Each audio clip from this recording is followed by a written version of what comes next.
હવે જોઈએ સમાચારો વિગતવાર। જૂનાગઢના માણાવદરમાં વિકાસ અધૂરો રહી ગયો છે। માણાવદરમાં 19 કરોડના ખર્ચ રિવરફ્રન્ટ તૈયાર કરવામાં આવ્યો હતો, પરંતુ રિવરફ્રન્ટની જવાબદારી લેવા કોઈ તૈયાર નથી। પ્રવાસન વિભાગ દ્વારા માણાવદરમાં નવા નાળા પુલથી રસાલા ડેમ સુધીનો રિવરફ્રન્ટ બનાવાયો છે। લોકોને ફરવાલાયક સ્થળ મળે તે હેતુ રિવરફ્રન્ટનું નિર્માણ થયું હતું। પ્રવાસન વિભાગે નગરપાલિકાને સોંપવા માટે લેખિતમાં જાણ કરી હતી। નગરપાલિકા સ્ટાફ અને ફંડના અભાવે રિવરફ્રન્ટની જવાબદારી સાંભળવા તૈયાર નથી। પરિણામે કરોડોનો ખર્ચ એળે ગયો હોય તેવી સ્થિતિનું નિર્માણ થયું છે। પ્રવાસન વિભાગ દ્વારા 19 કરોડના ખર્ચે રિવરફ્રન્ટ તૈયાર કરવામાં આવ્યો છે અને બાદમાં 24 જુલાઈ 2023ના રોજ માણાવદર નગરપાલિકાની રિવરફ્રન્ટ સાંભળવા લેખિતમાં જાણ કરવામાં આવી, જેથી પ્રક્રિયા મુજબ નગરપાલિકાએ પ્રાદેશિક કમિશનર કચેરીના અંગે જાણ કરવામાં આવી હતી। માણાવદર નગરપાલિકા દ્વારા પ્રવાસન વિભાગને પાઠવવામાં આવેલ પત્રમાં નગરપાલિકા દ્વારા જણાવ્યું હતું કે નગરપાલિકા પાસે સ્ટાફનો અભાવ છે, સાથે નગરપાલિકાની આર્થિક સ્થિતિ સદ્ધર ન હોય તેથી તે રિવરફ્રન્ટનો કબજો લઈ શકે તેમ નથી, પરંતુ જો પ્રવાસન વિભાગ રિવરફ્રન્ટનું મેન્ટેનન્સ આપવા તૈયાર હોય તો નગરપાલિકા કબજો સાંભળવા વિચારણા કરી શકે તેવો પત્રમાં ઉલ્લેખ કરાયો છે। આમ નગરપાલિકાએ લેખિતમાં સ્વીકાર કર્યો છે કે તે રિવરફ્રન્ટનો ખર્ચ ઉઠાવી શકે તેમ નથી।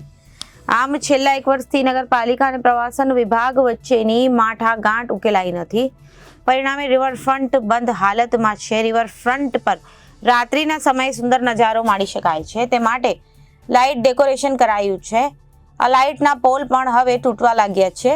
ટોયલેટ બ્લોકના બારીના કાચ અને નળિયા તૂટી ગયા છે। ફ્લોરિંગ પર લગાવેલા કોટા સ્ટોનનો ઉખડી ગયા છે।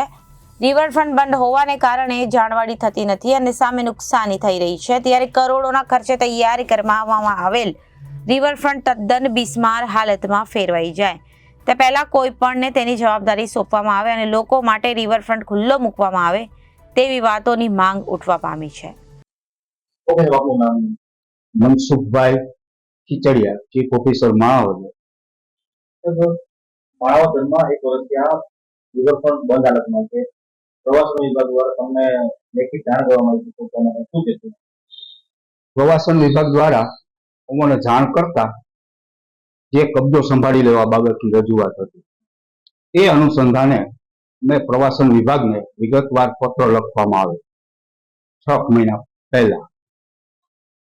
તે પત્ર અનુસંધાને પ્રવાસન વિભાગ દ્વારા કોઈ પ્રત્યુત્તર ન પઠાવતા અમારી વિડીયો કોન્ફરન્સ પ્રાદેશિક નિયામક ભાવનગર ખાતે યોજવામાં આવે। તેમાં મળેલ સૂચના મુજબ અમોએ પ્રવાસન વિભાગને અમારી વડી કચેરીના પ્રોસિડિંગ સાથે નકલ મોકલી અને પત્રથી જાણ કરવામાં આવે। બાદમાં અમોએ નિયામક ટુરિઝમ ડિપાર્ટમેન્ટને એ પત્રથી પણ જાણ કરેલ છે કે તમે અમારી વડી કચેરીને રજૂઆત કરો કબજો સંભાળવા બાબતે, અને આ કબજો રિવરફ્રન્ટ બનાવેલો છે તે નગરપાલિકાને તબદીલ કરવા માટે કાર્યવાહી કરવા અમો પણ જણાવેલ છે ટેલિફોનિક જોગવાઈ।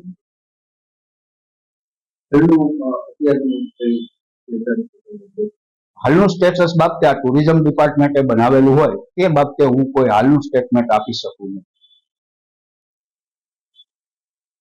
નામ મારું નામ દેવજીભાઈ જાટકિયા છે। હું નગરપાલિકાનો પૂર્વ પ્રમુખ છું અને અત્યારે પણ ગુજરાત માણાવદરની 3 જાહેર સંસ્થાઓનો પ્રમુખ હોવાથી આ સરકાર નગરપાલિકા અને સરકારના જે પણ કાર્યો થાય એની ઉપર નજર રાખું છું। માણાવદરમાં જે રિવરફ્રન્ટ થયો છે એ બહુ સારી બાબત છે। સરકારે 19 કરોડનો ખર્ચ કરીને આ રિવર બનાવ્યો છે, એને સાચવવું અને સંચાલન કરવું એ સરકારની જવાબદારી છે। એને નગરપાલિકા આ સંસ્થાને સંભાળવા તૈયાર નથી એવી મારી સમજણ છે। એનું કારણ એ છે કે નગરપાલિકા પાસે કોઈ વ્યવસ્થા નથી, એની પાસે કોઈ સ્ટાફ નથી અને એની પાસે ખર્ચ કરવાની પણ સગવડ નથી, એટલા માટે આની કોઈ વ્યવસ્થા થતી નથી।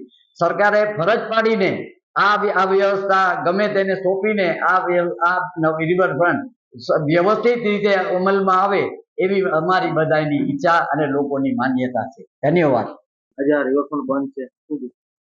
આજે આ રિવરફ્રન્ટ બન્યો અને 4-5 વર્ષ થઈ ગયા છે પ્રજાના કરોડો રૂપિયા રોકાઈ ગયેલા છે, પ્રજાના ટેક્સના પૈસા છે. સરકારે ભલે વાપર્યા, એની મિલીભગત છે આ બધાની, ટુરિઝમ ડિપાર્ટમેન્ટની, કલેક્ટરની, કોન્ટ્રાક્ટરની મિલીભગતના કારણે આજે ડેમનો કોઈ લોકોને ઉપયોગ થતો નથી, એમાં પાણી ભરાતું નથી.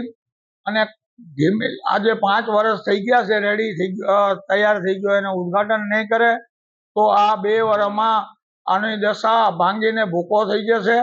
એટલે આની તાત્કાલિક વ્યવસ્થા કરવી જોઈએ, લોકો માટે ખુલ્લો મૂકવો જોઈએ, પાણી ભરવાની વ્યવસ્થા કરવી જોઈએ.